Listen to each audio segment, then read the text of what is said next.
पाहताय महाराष्ट्रातील सर्वात जलद news network Maharashtra police news 24। सारकणी घाटात पट्टेदार वाघाचे मुक्त संचार, प्रवाशांमध्ये भीतीचे वातावरण।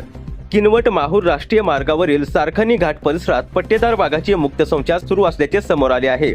दाट जंगलाने वेढलेल्या या घाट परिसरात वाघ अधूनमधून रस्त्यालगत दिसत असल्याने प्रवाशांमध्ये भीतीचे वातावरण निर्माण झाले आहे। मंगळवारी मध्यरात्रीच्या सुमारास 11:30 वाजताच्या सुमारास घाटातून प्रवास करणाऱ्या काही वाहन चालकांना वाघाचे दर्शन झाले।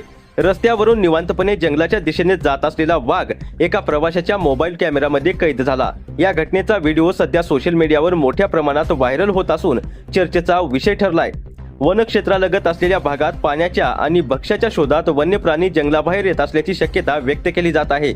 त्यामुळे रात्रीच्या वेळी प्रवास करणाऱ्या नागरिकांनी विशेष सावधगिरी बाळगण्याचे आवाहन करण्यात येत आहे। वन्य प्राणी दिसल्यास वाहनांचा वेग कमी ठेवावा, त्यांना त्रास होईल असे कोणतेही कृत्य करू नये, तसेच सुरक्षित अंतर राखावे असे आवाहन वन्यजीव प्रेमींकडून करण्यात आले आहे। सारखणी घाटातून प्रवास करताना नागरिकांनी सतर्क राहून स्वतःची सुरक्षितता जपावी असंही सांगण्यात आले आहे। महाराष्ट्र पोलीस न्यूज 24 साठी किनवट प्रतिनिधी फिरोज सय्यद।